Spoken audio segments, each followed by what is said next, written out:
Democracy Reporting International, and the European Platform for Democratic Elections. Our main goal is to raise awareness about European elections and to bridge the gap between active citizens and European decision makers. At the end of this live-streamed webinar, we hope you will be all convinced of the importance to participate actively in the next European Parliament elections. Today, we will focus on how the EU regulation and the legal framework on political advertising will impact the upcoming European elections. It is my great pleasure to welcome and introduce our high-level panel. Honorable Alexandra Geese, representing the European Parliament, Mr. Edwin Hazangekai, representing the current EU presidency, Sweden, Mr. Francesco Sciacchettano, Chair of the Task Force on Political Ads of the European Regulators Group for Audiovisual Media Services, in short, ERGA, and last but not least, Mrs. Eliška Pirkova, representing Access Now, a civil society and watchdog organization in the field. To set the scene, I would like to invite first my colleague Fernando Hortal Foronda to give an overview of the topic. Fernando is the Digital Policy Officer at EPD and our top expert in the field. Fernando, the floor is yours. Thank you, Armin, for your very kind words. I will kick off this conversation by describing how the most relevant changes over the last 20 years took us here, to us having this webinar today amid the legislative process by which the European Union seeks to set out rules for political advertising. Advertising is changing, and it is doing so rapidly. We could say that today we are close to the middle point of the transition from analog to digital advertising in the EU. A couple of figures from a recent study by AWO and data from the European Audiovisual Media Observatory showcase the dimensions of this change. In 1995, less than 100 million euro were spent on online advertising in the EU. 10 years ago, in 2013, that figure had gone up to 24 billion euro. It took less than 10 years for this figure to almost double, as the expenditure on online advertising had gone up to 46 billion euro by 2021. This 46 billion euro represented a total expenditure higher than the expenditure on all other advertising channels combined. It comes without saying that as advertising in general becomes digital, so does political advertising. For instance, a quick glance at Google's ad transparency report shows that approximately only 5 million euros were spent on political ads on Google platform in the EU in 2020, for roughly 9 million spent in 2021 and more than 10 million in 2022. However, digitalization is not only changing whether the audience political ads on a billboard or on their phone or on the screen of their laptops instead of on the screen of their dumb TVs. The digitalization of political advertising also entails changes to who pays for ads, who sells the ad or the political advertising services, and even who sees which ads and who bears responsibility, which responsibility. First, it is important to notice that change is caused by digitalization on who is paying for political ads today. Online advertising seems to have made advertising more flexible and more accessible. It is easy to buy online ads, and whereas large quantities can be spent on online ads, it is possible to run campaigns with a budget as low as 100 euro. This means that there is less control, and therefore an evident need for transparency on who pays for which political ad, on whose behalf they are paid for, and to disseminate which messages. And of course, here transparency has two dimensions: transparency towards the audience of the ads and transparency for society as a whole over ad repositories. This is essentially websites over which copies of the ads and additional information on them can be checked for free by anyone. Second, whereas the publishers of analog political ads are national, regional, or even local TV or radio stations or newspapers, the market for digital ads is quite concentrated one, dominated by a couple very large online platforms that operate from no more than 2 European Union member states. This hinders the ability of electoral or media authorities from EU member states, different to those where the media authorities from media authorities from those member states to monitor electoral campaigns and to enforce national rules on campaigning, particularly in the absence of common rules for political advertising across the EU. The European regulation on political advertising has the potential to facilitate enforcement and oversight by harmonizing both substantial rules as well as cooperation procedures between member state authorities. Third, online ads, and in particular those sold by very large online platforms, do not only promise cheap advertising. What they promise sponsors is also the personal data of potential voters, and something even more valuable, directly delivering the ads to the individuals most susceptible to the advertised message. Scientific research has shown that the processing of personal data by political parties buying ads or by platforms' algorithms that deliver them may cause that different parties pay different prices to reach the same audience, that individuals are mostly shown ads with whose message they agree, thereby fragmenting public space, and the right of individuals to receive relevant and balanced political information is curtailed. The co-legislators face a serious question. In the aftermath of the Facebook Cambridge Analytica scandal and in light of current evidence, is the processing of personal data for the purpose of political advertising socially acceptable in our democratic societies? And if it is, under which conditions? Last, it is clear that the transition from analog to digital advertising entails an apparent shift in responsibilities.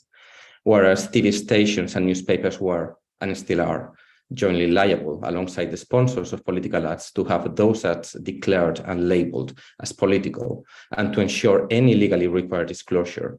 Today, it is up to the sponsors of digital ads to declare that their ads are political, and the regulation, as proposed by the European Commission, keeps it like this.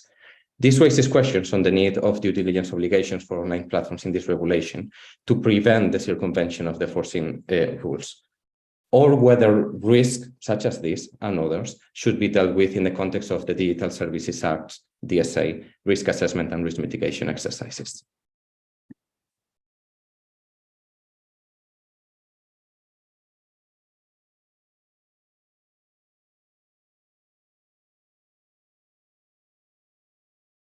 You're muted, Armin, you're muted, Armin. Thank you, Fernando, for the brief outline. With the SEEEDS project, we try to bridge the inside expert knowledge with the interest of a broader audience concerned about the integrity of European elections. So now I invite the first panelist, who is the Honorable Alexandra Gese, a member of the European Parliament from Germany, and as part of the Greens and European Free Alliance group. Honorable Gese serves in the Committee on Internal Market and Consumer Protection, was on the Special Committee on Artificial Intelligence in a Digital Age, and has been her parliamentary group's shadow rapporteur on the Digital Services Act and the shadow rapporteur on regulation of political advertising. Thank you very much for your taking the time to joining us. Please, the floor is yours.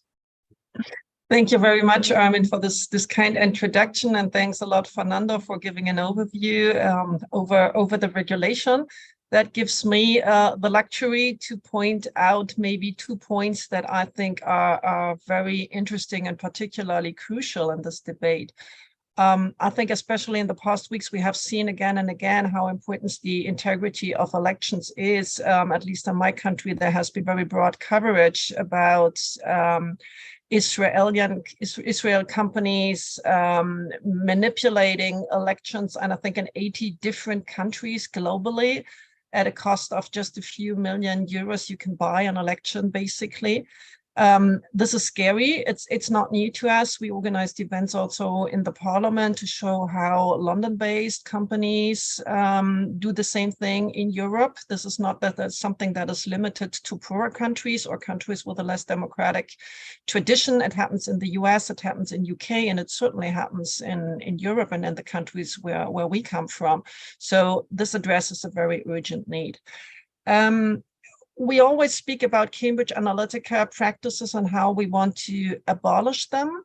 The interesting thing to know about this is that Cambridge Analytica, not the company, but the practices of taking people's private and sensitive data and using it to send out a personalized message is alive and kicking, and the normal basis of most electoral campaigns. That is a fact today. And what I would like to point out today are 2 points. One is the point that Fernando mentioned: how do we use personal data to target political ads? And I think here what is interesting that we already discussed this within the Digital Services Act.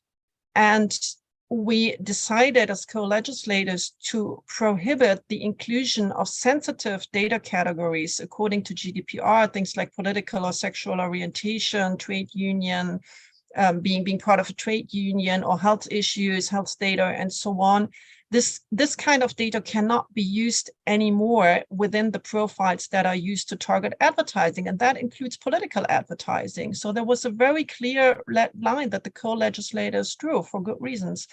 And what the Commission did now is to present a proposal that creates an exception from the DSA. So for political advertising, according to the Commission proposal and to the Council position, we fall back behind the standard of the DSA.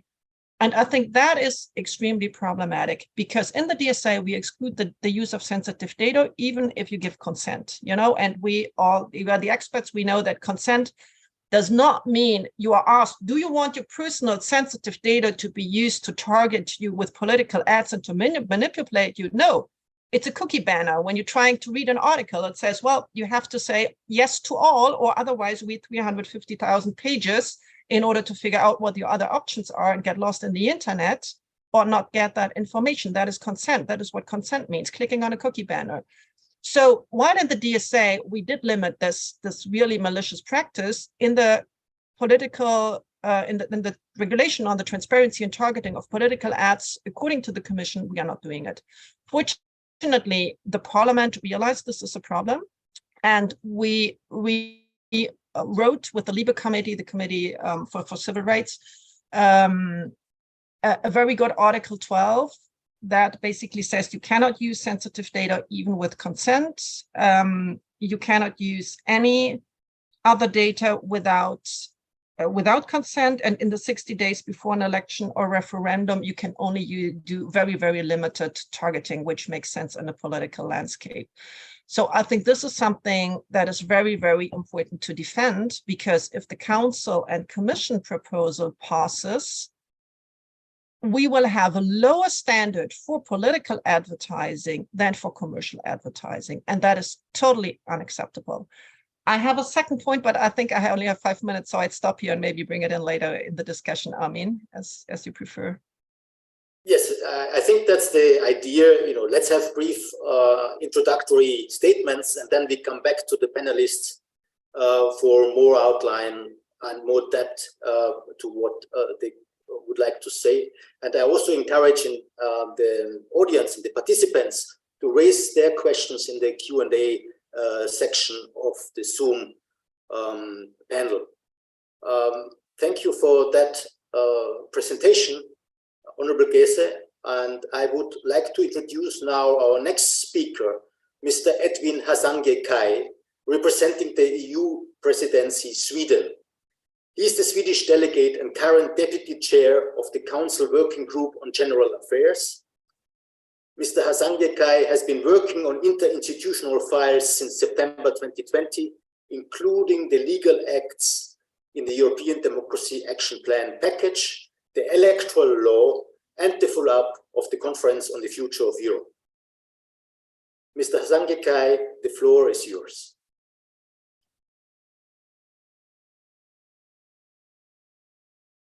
Edwin, please the microphone on.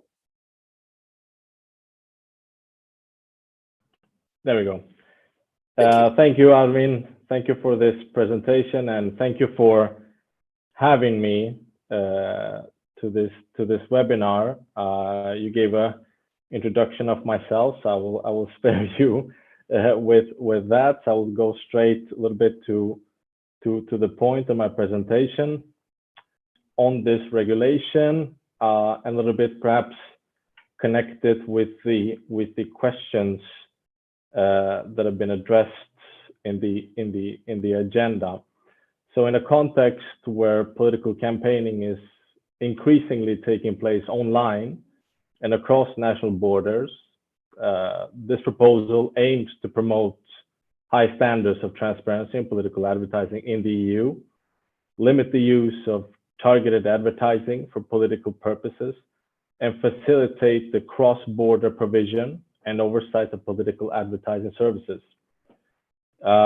It will help to combat disinformation, information manipulation, and interference in elections, and safeguard an open and democratic debate in the whole of EU. I would perhaps take this opportunity to go a little bit through how at least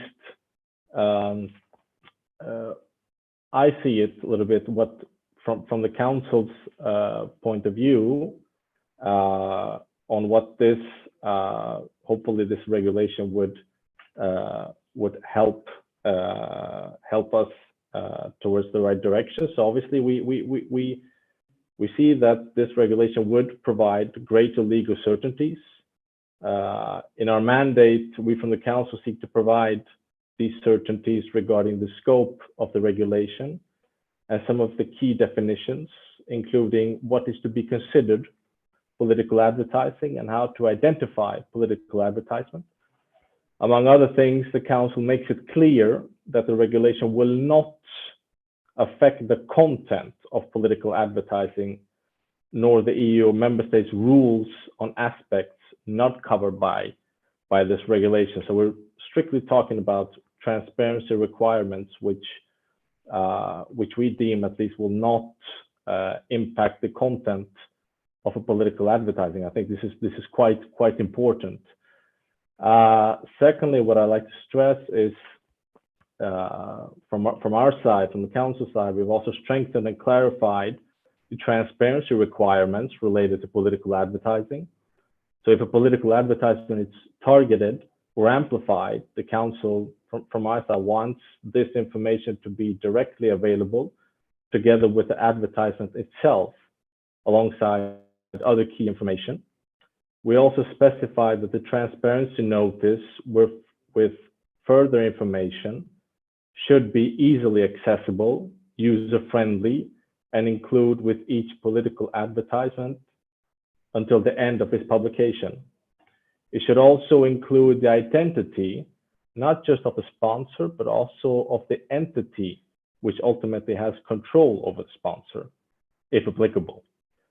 Other changes aim to further ensure the provisions of complete, up-to-date, and correct information, as well as swift follow-up to notification of advertisements which do not appear to comply with the regulations. Thirdly, obviously we would like to have stringent rules on targeting and amplification techniques. As proposed by the Commission, the Council wants to ban targeting and amplification techniques used to sensitive data. In a thriving democracy, citizens should receive objective and transparent and pluralistic information, free from manipulation. They should be able to easily recognize political ads, especially online, and know who's behind them. We also need to limit and strictly monitor the use of targeting techniques. This new regulation will ensure up-to-date rules across the EU to protect our democratic processes, including inferred data such as racial or ethnic origin, sexual orientation, and for political opinions.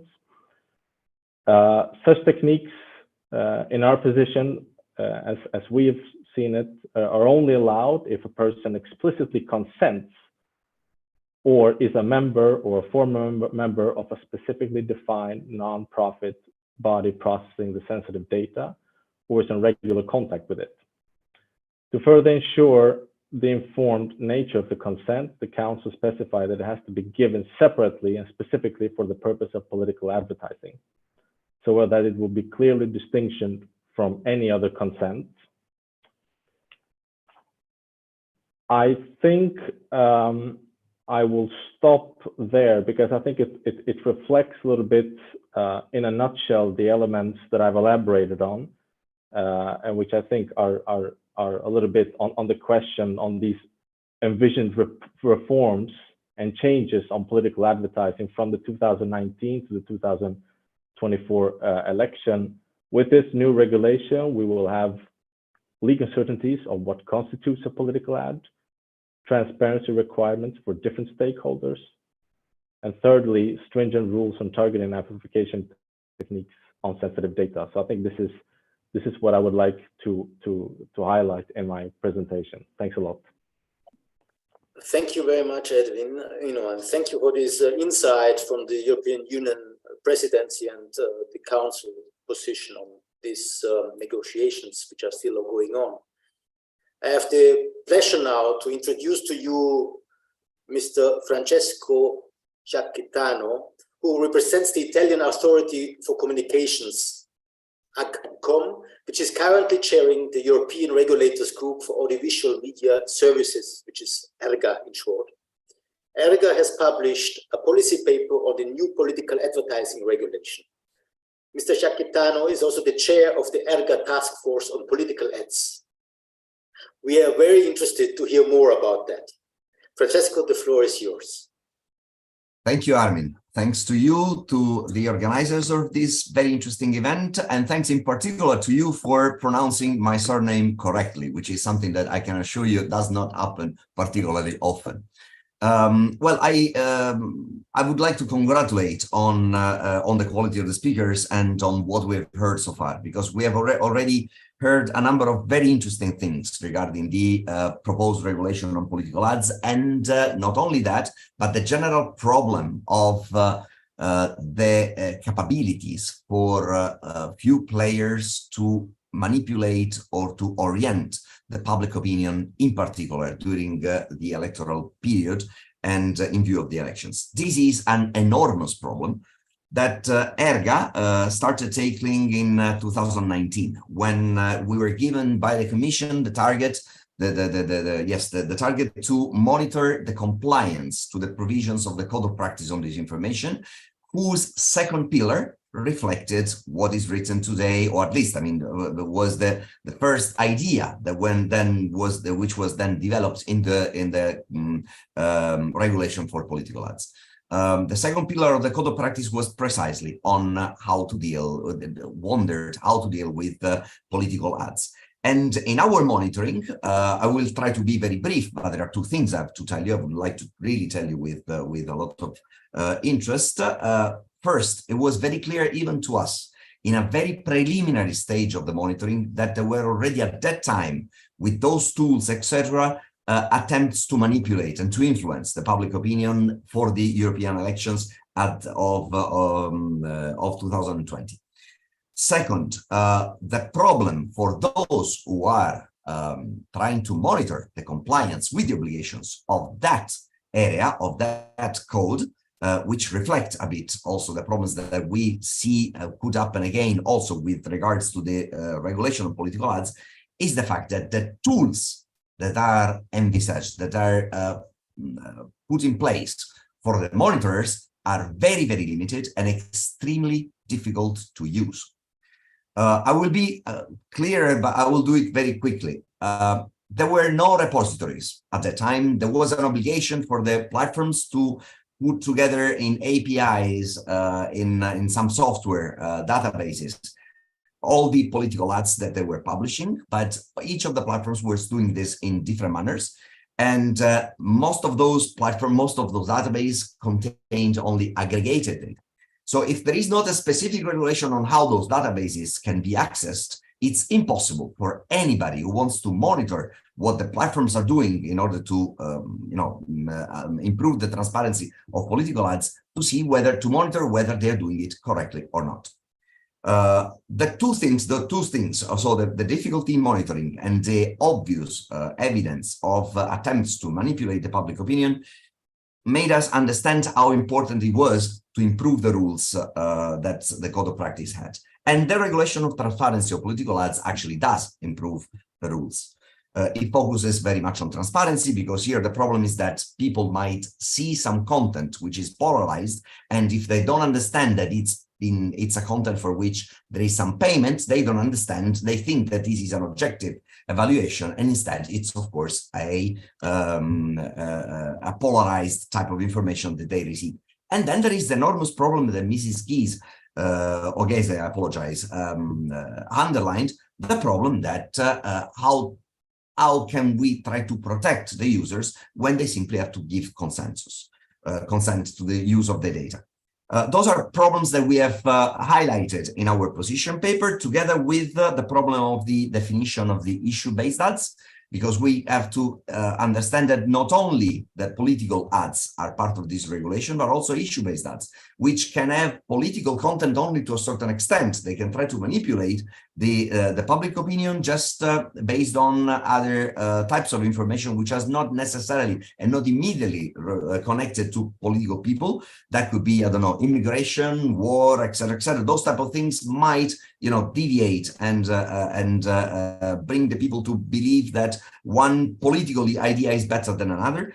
And then again, in particular, not only the repositories, but when we come to monitoring difficulties, there is the problem of sanctions, because this regulation does not address the problem of sanctions, does not have any harmonized sanction. And the result of that is that since we are leaving the possibility of choosing which sanction to apply to the member states, if there is a platform which is based in a country that does not apply minimum sanctions or does not apply sanctions at all for the violation, for the breach of the obligations of this provision, unfortunately, any other regulator from any other country can do very little. So those are the main issues that we had and that we put down in our position paper. Happy to develop this discussion further in the remaining part of the webinar. Thank you. Thank you very much, Francesco. That was really within the 5 minutes. Thanks a lot for that. And also outlining the main points of the policy paper and the concerns you raised regarding transparency and sanction mechanism especially. Now, I have the pleasure to introduce to you Eliška Bilkova, who is our fourth panelist. Eliška works as Access Now's Europe Senior Policy Analyst and Global Freedom of Expression Lead, and is based in Brussels. In her doctoral dissertation, Ms. Bilkova focused on freedom of expression on the internet, online content regulation, and intermediary liability. Eliška, the floor is yours. Thank you very much for a kind introduction. It's a great pleasure to be here. Maybe very briefly about Access Now, for those who haven't heard about us before, we are a global human rights organization that focuses on the protection of human rights in online ecosystem, to keep it very brief. And indeed, together with our partners, another civil society organization, and many of them are actually present today, including EPD, we, from the start, focused on several priorities, how to strengthen users' protection, and not only their privacy, but also how to empower them in the online ecosystem. And I very much like the questions that the organizers posted in advance, and one of them directly tackles what are those measures that could avoid bias against women and minorities of algorithm-led online campaigning. And I think that very much brings us back to one of our main priorities, which is precisely Article 12 and the ban on the use of personal data in targeting and amplification techniques. And from the very start, our goal was to aim at the highest protective standard in this debate.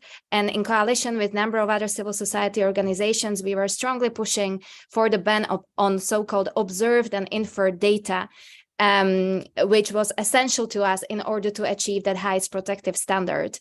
The main reason for that is precisely that it's the added delivery technique, which is often automated technique, which is the most opaque system, where users have almost no chance to actually understand why they are being targeted with certain political messages and how these political messages are being delivered to them and how these systems are optimized.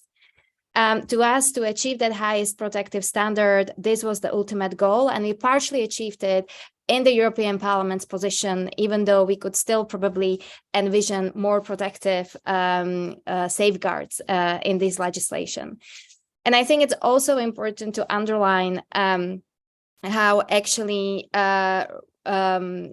the impact assessment that is actually underlined in the regulation in connection to Digital Services Act that then contain further due diligence obligations for very large online platforms may effectively enforce the highest protective standard when it comes to targeting and micro-targeting, as well as other delivery techniques in political advertising.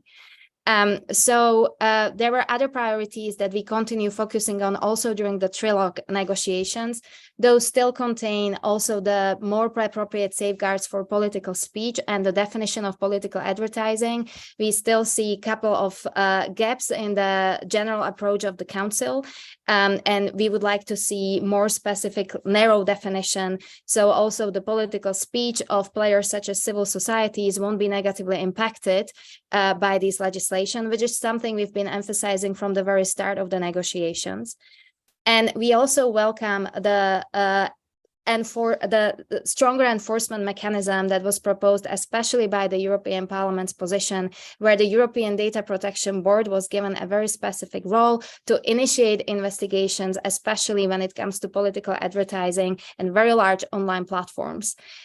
We will be working towards strengthening these measures to ensure that the disposition of the European Data Protection Board remain in the final draft, with possibly more added safeguards and empowerment of the role of national authorities, since we often see that precisely that cross-cooperation among national authorities when it comes to political advertising or data protection cooperation in general should be much more stronger. So these are the main priorities that we will definitely continue working on.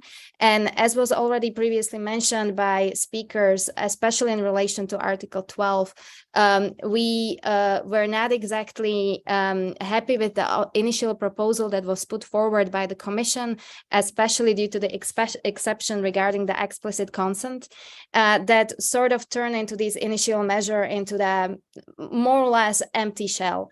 And we are definitely happy that there were additional safeguards finally incorporated in the European Parliament's position mainly, especially the direct reference to the guidelines on targeting of online users issued by the European Data Protection Board. And we will definitely ensure that that measure will remain in the final text of the law, because this is definitely one of our main priorities in the upcoming trialogues that are actually starting very soon. I will stop there, and I'm happy to answer any questions and join the very vivid debate. Thank you. Thank you very much, Eliška, and thank you all the panelists for keeping the time so well. Now we have already a number of questions from the participants. I think we can take two questions now, and I would also like you as the panelists reply or respond to what your fellow panelists said and you wanted to clarify. The first question I wanted to forward to you is from Mary Claire O'Sullivan, who asked whether you could clarify whether the regulations apply to paid advertising only, or this is also covering political advertisement, which is not paid and could be done by some volunteers or by some support groups in the web. And the second question, maybe one of you could clarify that, or each of you could reply to that question as well, is from Sofia Banuto, who asked, what is political advertising exactly? She says the details are very vague at the moment, and it depends very much on Google or Facebook to determine what is political advertising. I propose to go the same direction again like before and start with Honorable Gese.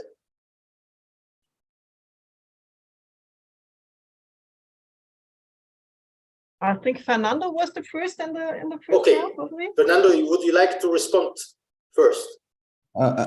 I'd be happy to let Erga has written extensively on this. So if I Francesco. go first, and then Edwin.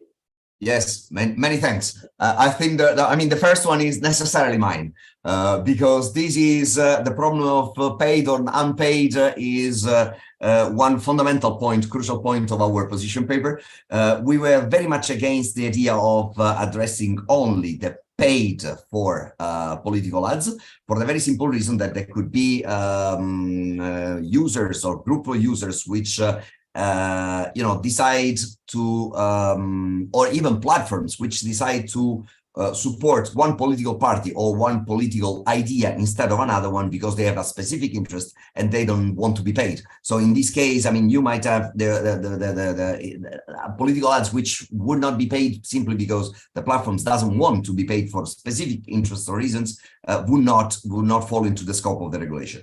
I must say this was pretty clear already from the beginning, because if you read the various articles and the definitions, but altogether, it's pretty clear that also the political ads which are not paid for, but which produce a benefit in kind, fall into the scope of the regulation. But we wanted, and we obtained also from in the recent opinions from the Parliament and the Council, that this definition would be made more explicit. So yes, it includes also political ads which are not paid for. And if I can also try to address the second one very briefly, the problem that Sofia Banuta was saying, the third one in particular, the problem of the platforms which ask for details on source of funding and there is no possibility of checking whether they are providing correct data or not. This is the main problem of the political ads regulation and the code of practice in disinformation in general. This is why I was saying very clearly before, and I will say it again, that we need to have access to the data in an independent, transparent, and real-time manner. And all of that is not included in the original version of the political ads regulation. I am very happy to see that instead now the Parliament in particular came up with an idea which is the creation of a repository, a unique repository of political ads in which all the platforms will fill in the data of the political ads that they are publishing, which can be independently monitored by whoever is going to monitor the compliance to this regulation. We like this provision very much. We would like also the idea of having repositories, but harmonized and with a structure that is decided by the regulators or the Commission, but not by the platforms themselves. But of course, I mean, this idea from the Parliament, we appreciate it very much because it makes monitoring much easier and much more transparent. Thank you very much, Francesco. That's a very clear outline of your main concerns. Edwin, would you like to come in here, or should we go first to Eleshka? Because I mentioned you first. I can't hear you. We can't hear you. There we go. Now, perhaps. Yes. On the, obviously on the definition of political, what is defined as political advertising, I think in our mandate we try to stick to the Commission's definition, basically meaning that political advertising means the preparation, placement, promotion, publication, and dissemination by any means of a message. We do have some additional text to ensure. So obviously, what we've added in the Council mandate is that political advertising could also mean something that is liable and designed to influence the outcome of an election or a referendum, a voting behavior, or legislative or regulatory process. We have included some safeguards in our definition what political advertising, that what it shall not include, which are obviously political opinions expressed in any medias under editorial responsibilities, unless a specific remuneration is provided for or in connection with expressing that political opinion. So I think we do try to distinguish in our mandate what it should include and what it should not include. On question 2 and 3, I think I'll leave that one out because this is something about the platforms and the NGOs, and I think from our side, from my side, it will be difficult to elaborate on how the platforms will ask on the details and so on. So I'll leave it to that a little bit on how we, at least from the council side, define political advertising. Thank you to Edwin from the Swedish EU presidency. Eliska, please. I just would like to step in on the first question that was posed by Zsofia Vanuta, which is precisely the question of how political advertising is being defined. And why it is so important for us to really narrow the scope of political advertising only to the sponsored content, sponsored political content. And that's for the reason that, of course, the way we can distinguish between what actually results to political advertising and what is the political speech can become very blurry if these safeguards and the narrow definition is truly not put in place. And indeed, this can impact the activities of civil society organizations or political speech in general. And as everyone knows or is aware, if we also take a look at the jurisprudence of the European Court of Human Rights, and especially the distinction between political and commercial speech, we can clearly see that the court actually grants much higher protective threshold to political speech, and for very good reasons, because that has a direct impact on the shaping of political discourse and also those who actually want to participate in political and public discourse. So indeed, perhaps at the beginning, it seems to us that the initial Commission intention was to actually include also the speech that goes beyond the purely sponsored political content. But we've been flagging that such a vague definition can actually have a negative impact. And that's something that, as I already mentioned in my initial introduction, it is very important that this scope will remain narrow. So just to answer to that, and then just also looking at the third question regarding the gongos, I absolutely understand those concerns, especially if we speak about those countries in the EU that are experiencing, I don't personally like this term too much, but let's call it for now, democratic backsliding. And of course, it is very tricky to find and strike the right balance, how to also respond to this ultimate and profoundly important rule of law question. I just want us to remind to everyone that one regulation, and we're making the same argument in the case of DSA, cannot answer to every single issue that the EU definitely has to deal with, and to maybe decrease potentially high protective standard in order to encompass as many issues that are more rule of law driven, even though extremely relevant for this regulation. So some level of abuse, if these tools actually remain in hands of those who wish to abuse them, will probably be prevalent in this context. Thank you. Thank you very much, Eliska. I would like to ask now Honorable Gese to come in, and then Fernando to close the first round of responses to questions. Honorable Gese. Thank you very much. I think on the scope, there are different opinions. I talked to many NGOs, and they said, no, you have to keep the scope large to avoid greenwashing by the private sector, by companies. So I think there are some different views, and I know we have discussed that at length, and I know Access Now has a different position on this, but many other NGOs have come to us, especially the climate activists, for example, said, well, you know, what's going to happen is that like Fridays for Future will be considered an issue-based political organization and will fall under the regulation, but the oil companies will not, because that is considered private sector. So if you don't keep the scope large, they will be able to advertise, and we will have more limitations. Then nobody is banned from advertising, so that's not the issue, but from targeting and so on. I think that's a point on scope why for many NGOs and also for us as Greens, it has been important to keep the scope large, and Parliament has shared that opinion. I understand there were concerns, especially in Hungary, that NGOs would then be considered as political actors.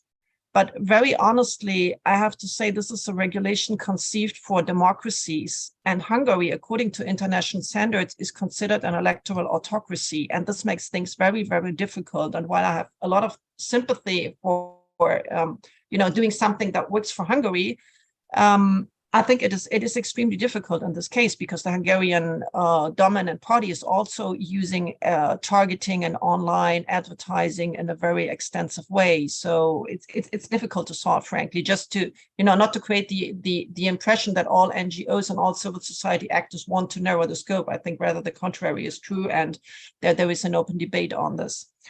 On paid services versus other kinds of political advertising, I think the issue here is a little bit everything that concerns transparency actually refers to the services, so to paid advertising or where you pay for services to disseminate that advertising. The real issue is on Article 12, which is on the targeting. And there it gets a little bit more complicated because nothing in the regulation is keeping you from spreading out your message, your political message. So there's absolutely no limitation of freedom of expression.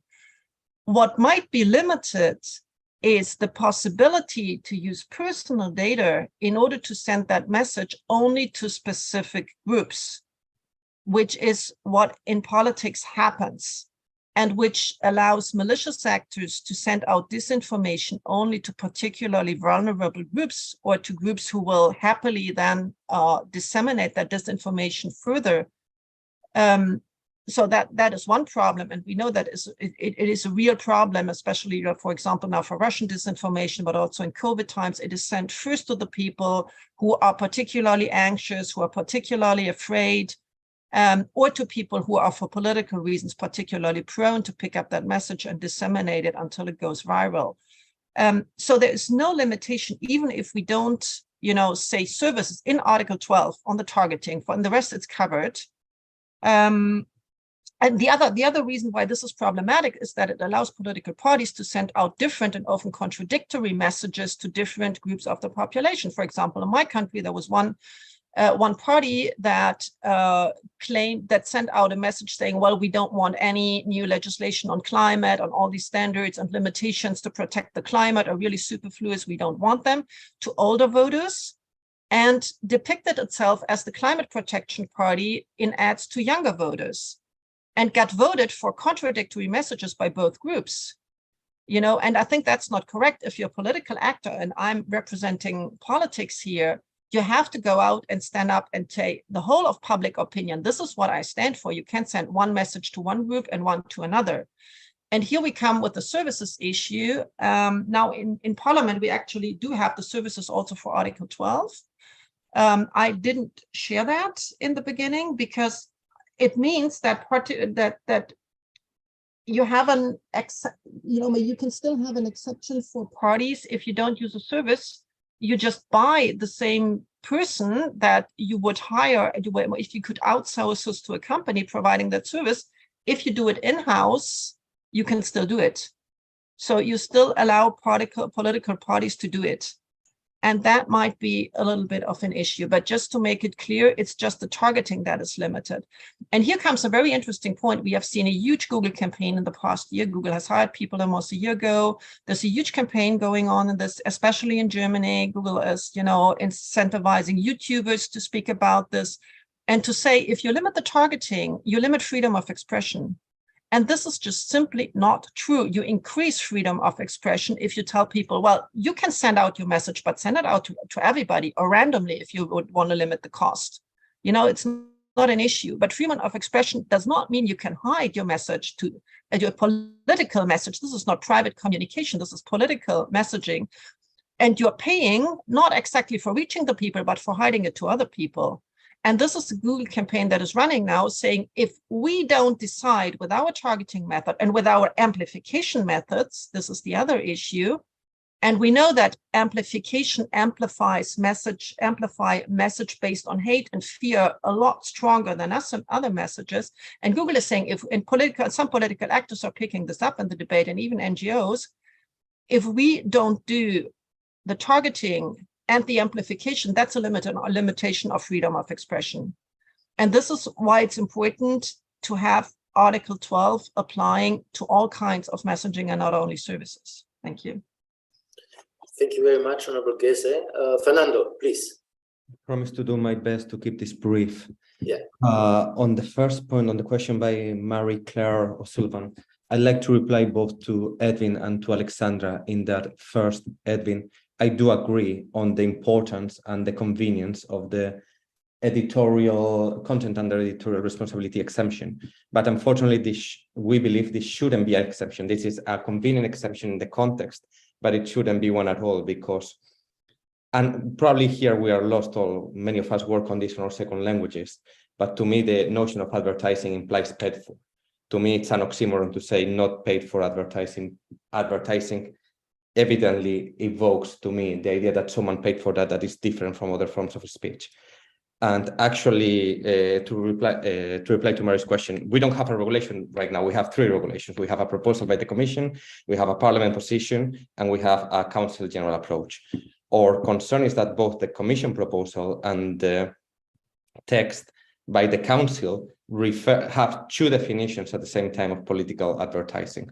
One that includes the notion of paid for, which is, by the way, in the tradition of the Digital Services Act or the Unfair Commercial Practices Directive, currently under recast, or in the upcoming European Media Freedom Act, Article 215, if I'm not wrong.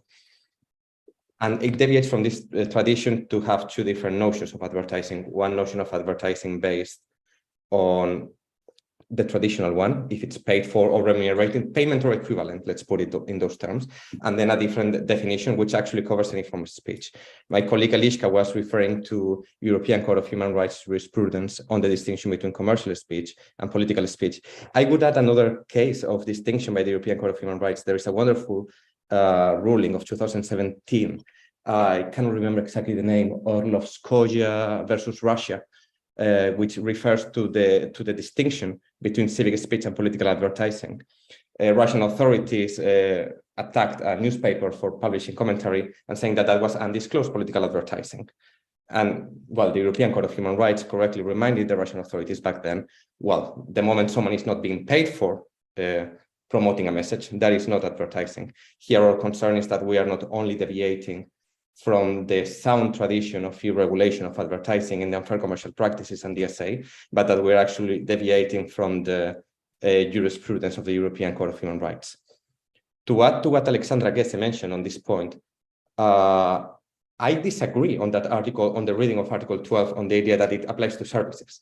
It applies to messages in the context of services, to processing of personal data in the context of services. So not the idea that the processing in itself could need to be, as I read it, I might be wrong, but as I read it, it does not say the processing of personal data in political advertising services, but in their context. So even if the processing wouldn't be necessarily provided on the basis of a service, would be in-house as suggested, but then the message would be disseminated on the basis of a service, I understand the provision to be wide enough to cover this eventuality.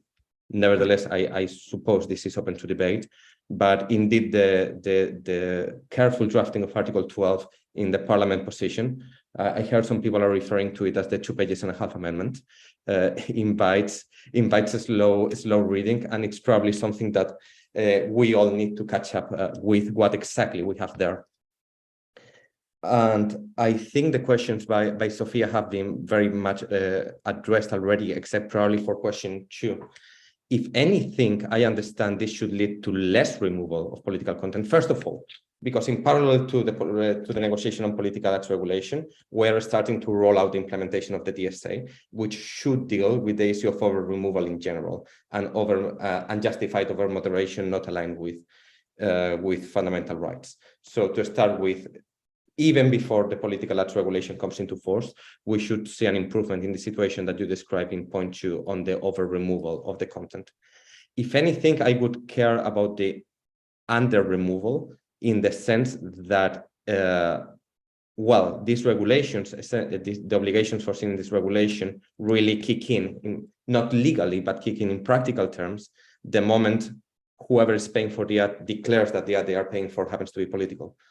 It does not take the platform to really moderate anything. The platform is exempt as an intermediary, sort of, from many obligations other than requesting the information to be disclosed once the sponsor has declared the ad to be political. And regarding your comment on Gongos, yes, I don't think it's anyone's idea really to prevent anyone from running political ads, but I understand the idea is to expose when someone's sources of funding are illegitimate or are simply illegal or are not disclosed, to be able to expose this, not to prevent them from running political ads based on this regulation, but actually to reinforce the enforcement of national regulations. In many European countries, of course, you cannot run an electoral ad if you are not disclosing where did you get your money from, or if you are not actually a contestant on the election. So it's, I think, a great synergy with national regulation that we actually have to declare where the money of anyone paying for political ads is coming from. Great. Thank you very much, Fernando. I think, looking at the time, we have one more round of questions to the panelists. And I've looked through the questions. There's several questions which can be individually answered. One is, by when will this regulation be agreed and finalized? I think that's a question to the EU presidency and the parliament especially. Then we have the question of oversight. What would be the best way of overseeing that, not only at EU level, but also at the member state level? That's a question asked by Barbu Septimus. There's also a first question by John Old about what's the role of domestic election observers in that. And then we have a question regarding the repositories, whether this is something centralized, where the EU is providing the standard, or this is something the industry is deciding which kind of information they provide in what kind of format. And there's one question which was also asked, whether Google or Facebook are meeting the standards currently more closely. Please, who would like to go first?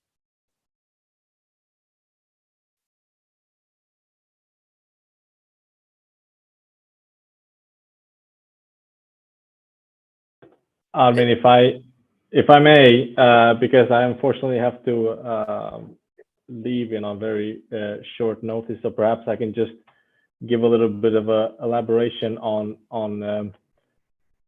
the first and second question particularly. I mean, when will the negotiations be finalized? I mean, as you probably are aware, it's in our presidency program. We do have the ambition to having the negotiations finalized during our presidency.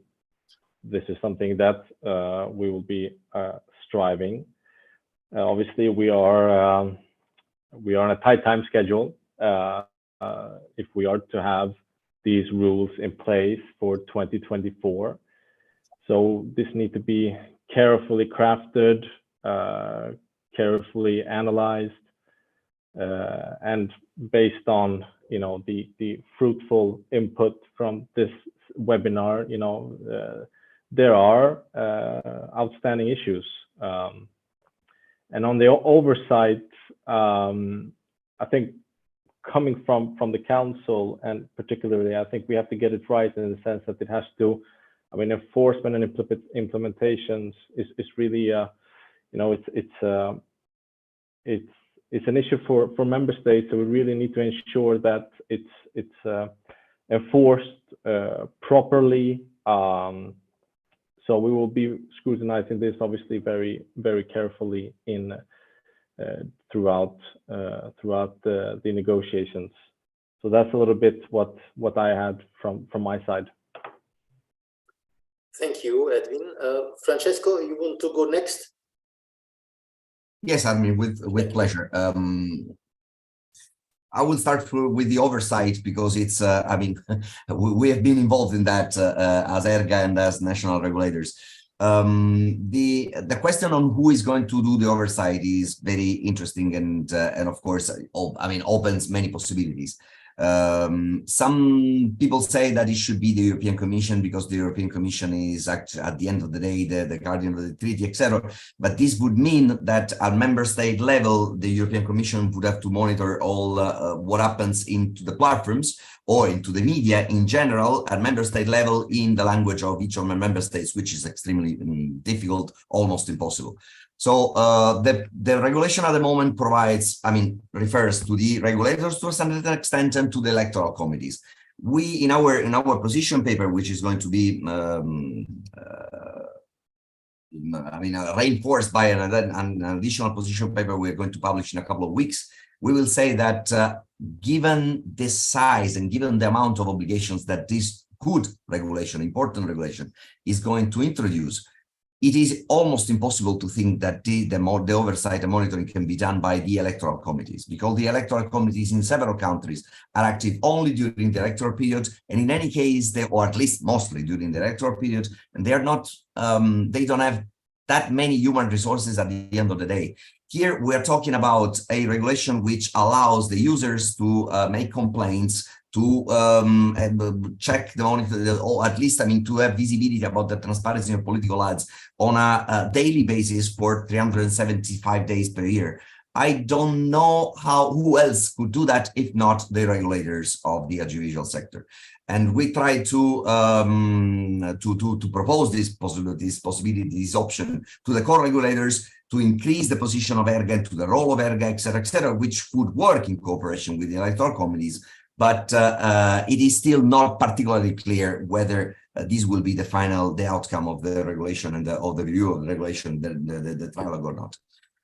One final thing that you were saying on Google and Facebook, based on our monitoring, I must admit that even though there is a problem with the definitions, and the problem has also appeared in our discussion, I must say I have a couple of things that I would like to say to Fernando, but we'll keep them for later. I'm not really convinced on the idea that the paid-in or the sponsor should be remunerated with money because of a number of reasons. In any case, we have the impression that both Google and Facebook are acting pretty well, or have been acting pretty well regarding political ads. The problem is that, of course, nobody can monitor properly what they do again, and the problem is not what they are doing at the moment, because they're also signatories of the Code of Practice on Disinformation. So they are not the worst platforms that we can that we have to face, or that we have in front of us. The problem is that there are other platforms which are not signatories of the Code of Practice on Disinformation, and which do not provide access to the data. And in that case, it's extremely difficult to know whether they are complying with the obligations, or whether and how they will be complying with the obligations of the new regulation or not. And this is something that has to be solved. But Facebook and Google, in reality, they are very close in the implementation of the provisions of the Code of Practice on Disinformation, which is at the moment the only piece of rule that we can apply, and they are not doing that bad. Thank you very much, Francesco. Fernando, you want to go next? Yes, I wanted to, hopefully keeping it short. Yes.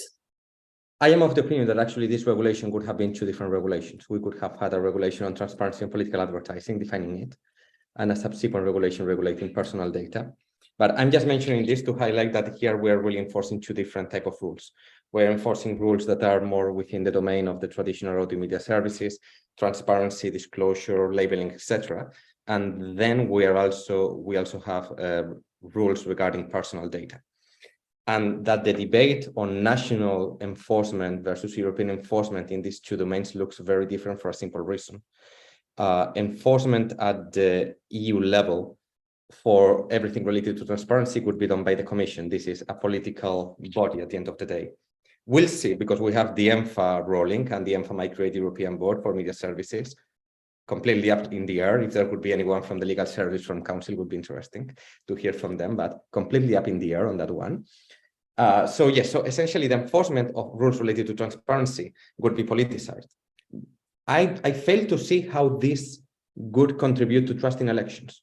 I mean, you lose an election and the European Commission, which is at the end of the day a political body, as I remember, the Commission rebranded itself as political in 2014 and rebranded itself as geopolitical in 2015, is the most neutral monitor for this kind of obligations. If we would have an agency, it would be great, but I must recall Ilaria's Buri article in Fair Fashion's blog, a regulator caught between conflicting policy objectives and the problems in terms of rule of law that it creates not to have the Commission enforcing EU law instead of acting as a resort mechanism of guardian of the treaties. It's a completely different story, though, for personal data, because on personal data, we can have European independent enforcement, because we have the EDPB with the EDPS acting de facto as its secretariat. And there, well, actually, now the Commission has just launched a proposal for reviewing the cooperation mechanisms. But essentially, we have the ability at the European level, potentially in the enforcement architecture currently in place, to have independent enforcement for all rules related to personal data, while we don't have it for the rules related to transparency. Okay, thank you, Fernando. Honorable Gese, please. Yes, thank you. The first question was, when is it going to be finalized? And the representative from Council already said, I mean, there's quite a lot of questions we need to discuss. I think we would like to finalize before summer the procedure, the trilogues, or the procedure between Council and Parliament. But we don't know whether we are going to make that. And then obviously the mandate has to go back to Council, back to Parliament, but we would like to have it in place for the European elections 2024. I think that is our common goal right now. On EU-wide oversight, I think a lot of important points have been made. Actually, my group, the Greens, have supported the ERGA proposal to have ERGA have a major role in oversight. I think that was a good point, because I'm a little bit worried also about the rule of law conflict that Fernando was pointing out right now, with the Commission having oversight of so many very political issues. I mean, we decided that Council decided that actually in the DSA, and I think that was a good thing, to have the European Commission have oversight over the very large online platforms, because there you need sort of people, you know, who look into each other's eyes, who have the same kind of dimension as actors. So the European Commission and for Google or Facebook is better than having a small country, or even like in my country, Germany, it would be on federal level. So a state to have the oversight over such big entities like Google or Meta. But I think when it comes to political advertising, the independence is even more important. That would be a slippery slope to give it to the European Commission. ERGA would have been a good choice for the transparency part. For the data protection part, I think it's very important that the European Parliament strengthened the role of the EDPB, because we do know that we have this enforcement issue with the Irish Data Protection Authority. I can be very open about this. I've been saying this for a long time.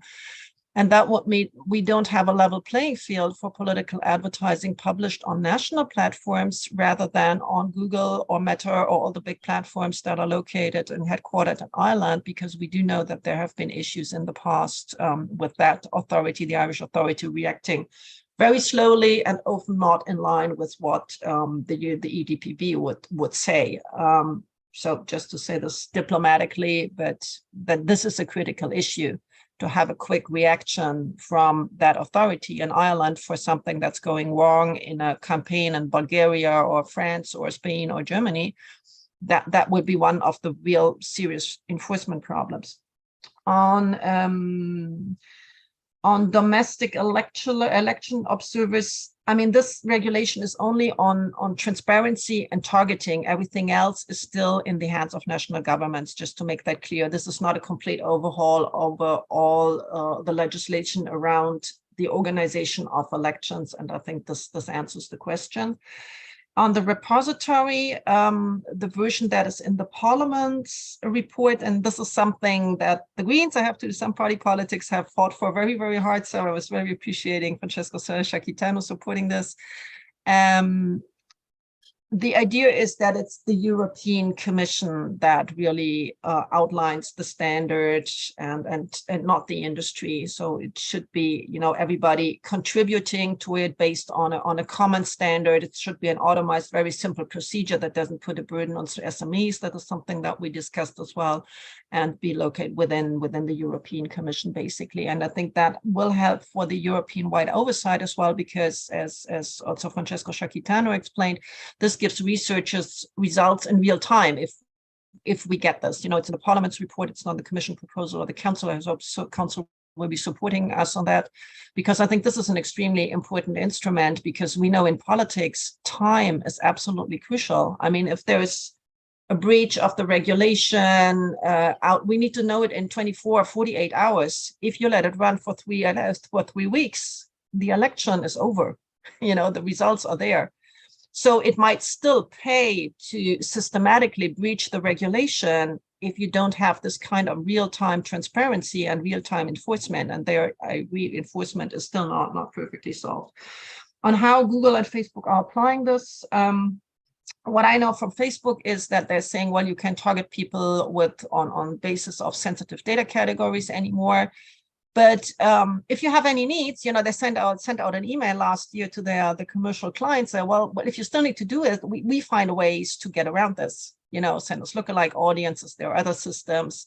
So it's not enough to say, well, Meta is not allowing you to do this anymore because this is what you see on their website when you try to place an ad, or this is what they put in their emails. You have to have independent oversight, and you have to have a mandatory obligation that you're able to verify in order to be sure they're not only saying it, but really doing it. So we don't know that I think is the correct answer, because right now we don't have the instrument, neither the legal obligation nor the possibility to enforce this.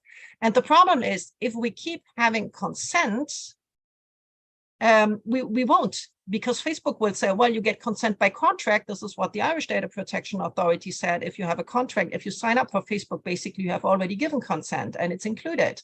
And that the council says, well, it has to be separate. You know, I talked to IIB, which is the association providing the transparency and consent framework for the internet, and saying, well, how are you going to collect that consent for political advertising? And that told me, well, we haven't decided yet, but what we are thinking about, maybe they have come up with a different solution in the meantime, but that's what they told me when I started working on this. We just put another line in our consent framework, which nobody reads, you know, because you find it third time you click and people get impatient. That's going to be the separate consent. So yeah, I think that is the big issue still. Thank you. Thank you very much for this insight where we stand right now. Now, last speaker of the last round, Eliška, please.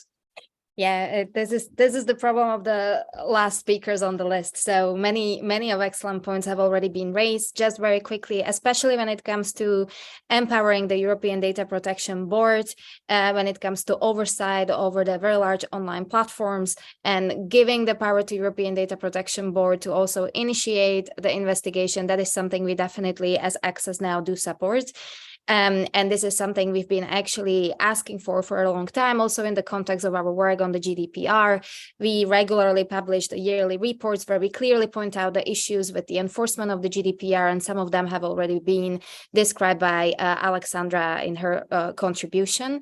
And when it comes to, and very quickly, when it comes to the comment about Google and Meta, and that they are performing quite well in contrast to other platforms, well, precisely when it comes to ad delivery techniques and the use of inferred and observed data, I would be more hesitant to make such a positive statement. Because precisely due to the number of issues, the consent issues, and so on and so forth, that has already been mentioned, and also the ultimate opaque algorithms, a number of different research projects through different scraping of public data and different plugins actually point out to the fact that the situation is relatively grim and far from that positive, despite the claims made by companies that they are not using the sensitive categories of users' personal data any longer. So there is definitely a long way to go in that regard. We, as Brussels-based organization, will be mainly looking at the oversight over very large online platforms in connection to Article 12, because we are best positioned to do that. So I won't be discussing further the issue and the involvement of national regulators there, but also it's important to remember the actual scope of this regulation, and that was already answered by Alexandra as well. So thank you. I'll stop there. Thank you, Eliška. You know, we are already at 5:15. Let me just summarize briefly and thank you. You know, first, I think we have still a question mark about third-party campaigning and non-paid advertising. We have a question around the sanctioning mechanism and enforcement mechanism, especially on the member state level. And we have also the question that at some stage, DSA, the Digital Services Act, has higher standards than the proposed regulation for political advertising. Now, where we stand now is this trialogue where the Commission and the Council discuss with the Parliament this regulation. We have heard from the Parliament and from the EU presidency, the plan is mid-June this year, so some 10 months ahead of the European Parliament elections in 2024. So I would like to thank all the panelists and the keynote speaker, and as well all the participants for this interesting webinar. We hope we have stimulated your interest to follow this topic more closely, and you will be more engaged during the upcoming European elections. You are invited to follow our next 2 SEEEDS webinars. The next one is on 28 March, and this one will be on accountability in European elections with a special focus on campaign and party funding. And on 25 April, the webinar will look into risks and opportunities in the European elections, where we zoom into the disinformation and how to counter it. You can find detailed information on the SEEEDS website, and if you wish to share your views, we shared a link to an evaluation form in the Zoom panel. We are looking forward to meeting you again on 28 March. Thank you very much and have a good afternoon. Bye. Thank you very much. Thanks. Thanks for this interesting discussion and for a very lively debate. Thank you. Bye. Bye. Bye, Francesco. Bye, Eliška. Bye-bye again.